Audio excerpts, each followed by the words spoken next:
अलैकुम मुझे यूट्यूब साथियों, उम्मीद तव्हां ख़ुशि ऐं ख़ैर सां साथियों। ॿ नॉवेल्स आहिनि, ॿई परॾेही अदब जा नॉवेल आहिनि ऐं उन्हनि जो ही किताब तर्जुमा। हीअ त तव्हांखे दोस्तोवस्की कंहिंखां ॻुझो न आहे। हीअ किताब अॻ में छपियल आहे 2 साल, पर छा आहे त मूंखे हाणे कढियमि पढ़ण लाइ, त जेको आहे सो मां तारीफ़ ॾियां। ऐं मोकलाणी मां ही ताज़ो स्टीफन ज़ोएग जो असग़र गुगू साहब तर्जुमो कयो आहे।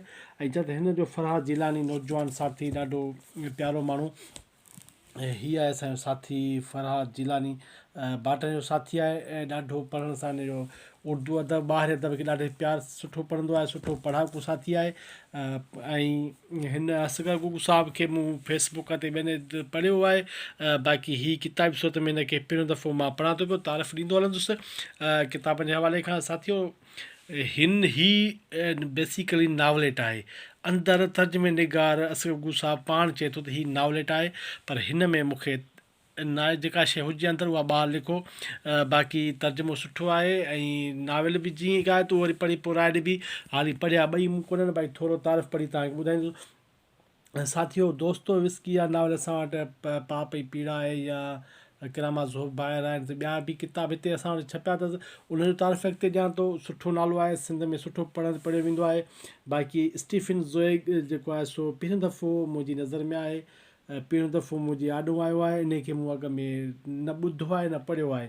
इहा मुंहिंजी कोताही आहे त इहो स्टीफन ज़ोएग खे मूं अञा ताईं छो न पढ़ियो उर्दूअ में या इंग्लिश में या ॿिए हंधि किथे। बाक़ी अचो त हीअ पातार मां पढ़ना जेको आहे सो इन थोरो नावल जो तारीफ़ कयो, नोट्स फ्राम अंडरग्राउंड। साथियों, हीअ जेको आहे नौजवान साथी असांजे فرھاد جيلاني इंसानी दाख़िली नफ़्सियात खे सम्झण लाइ रूसी अदब पूरी दुनिया में तमामु घणो मशहूरु आहे। हीअ नावल बि हिकु वहमी इंसान जी दाख़िली कैफ़ियत जो तर्जुमा नावल आहे, जंहिंखे शुरू कबो त ख़तमु करण सवाइ रही न सघिबो। तर्जुमे जा काफ़ी टुकड़ा मूं पढ़िया आहिनि, उहे इंतिहाई ख़ूबसूरत पेराई में तर्जुमो थियल आहिनि। तर्जुमे जी ॿोली सपीक सवाद तुज़ आहे, उहा किथे किथे असुल जो गुमान लॻे थी। दुआ आहे त فرھاد جيلاني पंहिंजे तालीमी तख़लीक़ी सरगर्मियुनि सां गॾु हिन क़िस्म जे तर्जुमे जी सरगर्मी खे पंहिंजे ज़िंदगी जे मामूल में शामिलु रखंदो। चौमासे या मींहुं वसीम सूमरो, ॾाढो ज़बरदस्त इंसानु, ॾाढो प्यारो माण्हू। हीअ साथियों, हीअ किताब मूं 2 अंडरलाइन कया जेके असां वटि हिन जा दोस्तोवस्की जा जेके आहिनि सो नावल या पातार मां पन्ना, पाप ऐं पुण्य, क्राइम एंड पनिशमेंट जो पाप ऐं पीड़ा नाले सां, जंहिंमें ड्रामो बि ठहियो। जुआरी बि तव्हांखे मशहूरु आहे, बेवकूफ़, द इडियट, शैतान, द डेविल्स, किरामा ज़ोब ॿाहिरि, इहे कंहिंखे न विसरंदा। जेको आहे सो ॾाढो प्यारो माण्हू। हीअ सही सिंध में किताब मिले थो। हीअ हुनजी पंहिंजे साथी जी अर्पण आहे। जेको आहे सो साथी ॿी हिकिड़ी भली ॻाल्हि त हीअ जेको आहे सो असांजे रसूल मेमन साहिबनि जो मुहाग लिखियो आहे। रसूल मेमन, वॾो नालो, सुठो नालो। तव्हां सभु कल्ह हिन जो मां किताब जो तारीफ़ ॾिनो तव्हां ॼाणो। 2 किताब जेके आहे रसूल मेमन जा, हिकु ॿई फ़लसफ़े जा किताब आहे।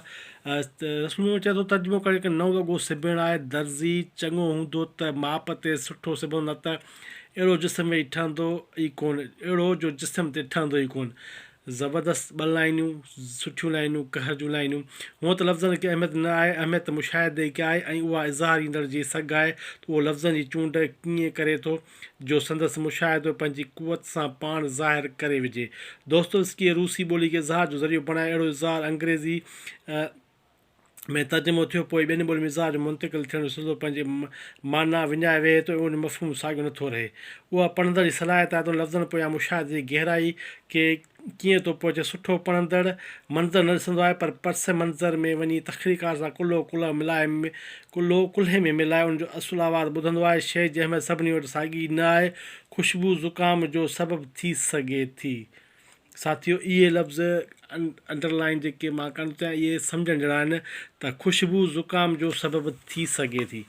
तव्हां पढ़ंदड़ सियाणा आहियो त इहे रसूल मेमन साहिबु पंहिंजे गुजरात में छा चयो।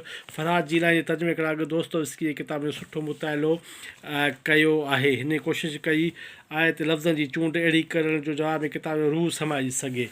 बिल्कुलु साथियों, ऐं नावल जो तत्व छा आहे उहो ॿुधाईंदो हलां। मां हिकु नाचाक शख़्स आहियां, मां हिकु बदकार शख़्स आहियां।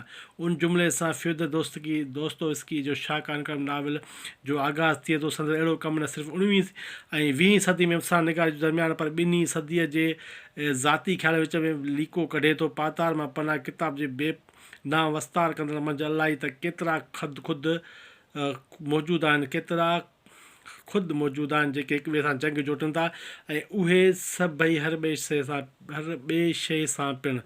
उहो बेनाम किरदारु जेको समाज खे मुकमल तौरु फराद थियणु चाहे थो, हू तिखे मिज़ाज, मुहासिरा पसंदि तबियत ऐं ख़ुदि इख़्तिलाफ़ी मां रिढ़ी समाज यूटोपिया तबाह कुन हमलो करे थो। उहो ई किरदारु मर्द जे बेहूदा पर लाज़मी फितरत जो उपटार पिणु करे थो। साथियो, हीअ आहे नावल पातार मां पना। इन कहिड़ो मौज़ू आहे तव्हां सम्झी विया। ऐं जॾहिं त हीअ आहे मोक़लाणी असग़र गुगू साहब तर्जुमो थियल स्टीफन ज़ोइग जो। ऐं स्टीफन ज़ोइग जे बारे में थोरो तफ़सील मां बि पढ़ां, तव्हांखे ॿुधाईंदो हलां। स्टीफन ज़ोइग 28 जुलाई 1981 वियना में हिकु ख़ुशहाल कुटुंब जनम वरितो, जेको उन वक़्त जो जर्मनी जो हिसो। जॾहिं जर्मनी हिटलर जो भार थियो त नाज़ी पार्टी इक़्तिदार में उन्हनि जी इश्तिहार अंग्रेज़ी वधी इज़हार आज़ादी पाबंदी विधियूं वयूं, किताब साड़िया विया। हू जर्मन छॾे अची ब्राज़ील में रहियो। स्टीफन ज़ोइग हिकु ख़ुशहाल ऐं अमन भरी दुनिया ॾिसणु घुरे थो। ॿी जंग अज़ीम जी शुरूआत तबाह करण संदसि ख़्वाबनि खे टोड़े थो। 23 उणिवीह सौ 32 पंहिंजी ज़ाल शारोत सां ब्राज़ील ख़ुदकुशी करे। स्टीफन ज़ोइग केतिरा ई किताब लिखिया, जिन मां संदसि किताब द राइट ऑफ हेरेसी जो सिंधी तर्जुमो फ़िक्र जी आज़ादी नाले सां तर्जुमो थी छपियो आहे। संदसि किताब आतम कहाणी वर्ड ऑफ यस्टरडे नाले सां छपियल आहे, जेके पढ़णु खपे। इब्राहिम जो फ़िक्र जी आज़ादी नाले जे मुतरजम में नोट लिखियो। सचपुच इंसान ते कहिड़ा अजीब अज़ीम माण्हू पैदा कया हूंदा जो छा चवंदा। संदसि केतिरा ई किताब छपियल आहिनि। किताब मोकिलाणी संदसि हिकु तवील कहाणी जो तर्जुमो आहे। साथियो, हीअ ॻाल्हि नोट कजो, तवील कहाणी जो तर्जुमो आहे। ऐं जॾहिं हिन जो लिखियो वियो आहे नाविल, अंदरि तर्जुमे निगार चए थो हुनखे नावलेट। इन कैफ़ियत खे, इन भञटरा खे मां तव्हां सां कीअं सम्झूं। असग़र गुगू साहब इन ते नोट कजो इहा शइ त हिकु तवील कहाणी जो तर्जुमो आहे। पाण था चओ असग़र गुगू 1578 ज़िले सिजावल नंढे ॻोठ लाल मोहम्मद गुगे में जनम वरितो। पाण सिंध यूनिवर्सिटी जो MA कयईं। असग़र बुनियादी तरह कहाणीकार आहे। साथियो, हीअ जेको आहे सो किताब पिणु त जेको जल्द शाया थींदो। हीअ साथियो उन जो नावलेट आहे। नावल तव्हां ॿुधो तवील कहाणी आहे, त हाणे इन कैफ़ियत खे, इन ॻाल्हि खे त असां सम्झूं छा। सो प्यारा, हे बि असांजो साथी मोर सागर चए थो त मां जॾहिं नावल मूंखे पढ़ियो त मां हिकु साई में पढ़ी पूरो कयो। अंता ते पधर हिकु तरफ़ी मोहबत मोकिलाणी जंहिं नावल ते मूंखे मुहार लिखणु चयो, जॾहिं पढ़ी शुरू कयुमि त हिकु ई साई में पढ़ी पूरो कयुमि। साथी, हीअ नावल आहे, चए थो हिकु साई में पढ़ी मोर सागर साहब पूरो कयो। सिंधीकार चए थो त हीअ नावलेट आहे। सो अणपूरी मोहबत लिखियल कहाणी हमेशह यादि रहिजी वेंदियूं आहिनि, चाहे जीअं ते बि अधु में रहिजी वेंदियूं आहिनि। साथियो, हीअ इन ॿिन्ही नावलनि जो तारीफ़, ॿिन्ही नावलनि जो तव्हांजे आॾऊं पंहिंजा वीचार रखियासीं। ऐं उमेदु त अहिड़े वीडियोनि लाइ, अॻिते वीडियो लाइ मुंहिंजे चैनल खे सब्सक्राइब ऐं वीडियो खे लाइक ऐं कमेंट कंदा। तव्हां जूं महिरबानियूं।